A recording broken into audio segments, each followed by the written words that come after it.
Abu Hurayra roziyallohu anhudan rivoyat qilinadiki, Payg'ambar alayhissalom aytdilar: Allohning 100 ta rahmati bo'lib, undan bitta rahmatni jinlar, insonlar, hayvonlar va hasharotlar orasiga tushirdi. Ana o'sha bitta rahmat bilan ular bir-biriga rahm qildilar, shafqatli bo'ladilar va shu rahmat bilan vahshiy hayvon o'z bolasiga mehribon bo'ladi. Alloh 99 ta rahmatni olib qoldiki, ular bilan qiyomat kunida bandalariga rahm qiladi. Muttafaqun alayh.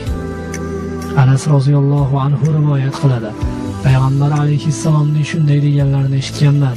Alloh taolo aytdi: Ey odam farzandi, rahmatimdan umidvor bo'lar ekansan, sen tarafingdan sodir bo'lgan narsalarni kechiraman va hech parvo qilmayman. Ey odam farzandi, agar gunohlaring osmonga yetsa-da, so'ng mendan mag'firat so'rasang, seni mag'firat qilaman va hech parvo qilmayman.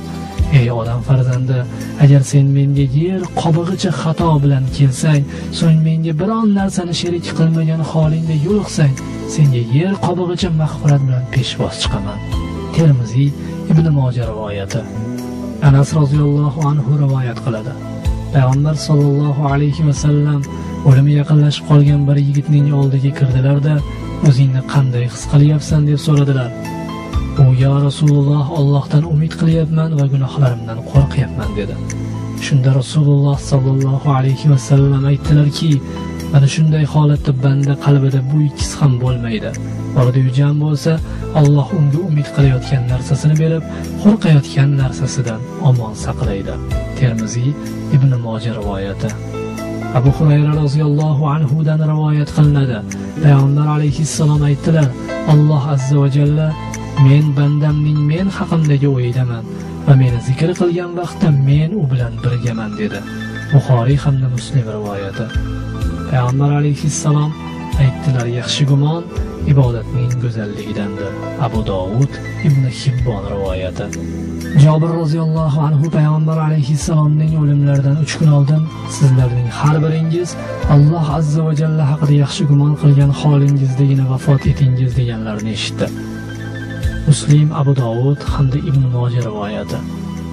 Rivoyat qilishlaricha, Arsh tarafdan bir jalchi falonchi o'g'li falonchi qayerda deb nido qiladi. Bu ovozni eshitgan har bir kishining hushi boshidan uchadi. Alloh azza va jalla o'sha kishiga: so'ralayotgan sensan, osmonlar va yerning yaratuvchisiga ro'baro bo'lishga shoshil deydi. Butun mahluqotlar arsh tomonga tikilib qoladi. Haligi kishi Alloh azza va jallaning huzurida hozir qilinadi. Alloh azza va jalla unga mahluqotlardan to'sib turadigan nurini tushiradi-da, so'ng unga: bandam, dunyo hayotidagi har bir amalingni ko'rib, kuzatib turganimni bilmasmiding deydi. Banda: bilardim ey Rabbim deydi. Bandam, menga osiylik qilgan kimsalarga azobim va intiqomim borligini eshitmaganmiding? Eshitgandim ey Rabbim. Ey bandam, menga osiylik qilding. Ey Rabbim, shunday bo'lgan edi. Bandam bugun meni nima qiladi deb o'ylayapsan? Ey Rabbim, meni afv etasan deb o'ylayapman. Bandam nimaga asoslanib meni afv etadi deb o'ylayapsan? Ey Rabbim, chunki sen mening gunoh qilayotganimni ko'rib uni yashirgan eding. Seni afv etdim, kechirdim, o'ylagan narsangni ro'yobga chiqardim. Kitobingni o'ng tarafingdan olgin. Unda nimaiki yaxshilik bo'lsa, uni qabul qildim va nimaiki yomonlik bo'lsa, uni kechirdim. Men saxiy, karim zotdirman deydi Alloh taolo. Parvardigora, mag'firat qilishga muhabbating bo'lmaganda edi, osiy kimsalarga muhlat bermasding. Afv va karaming bo'lmaganda edi, dillar osoyish topmasdi. Ey Allohim, albatta sen afv qilguvchisan, bizni afv qilgin. Ey Allohim, bizga rizo nazari bilan boq va bizni pokiza bandalaring qatorida qilgin. Jafokashlar orasida qilmagin. Ey Allohim, bizning orzu-umidlarimizni ro'yobga chiqargin. Barcha holatlarda ham amallarimizni o'nglagin.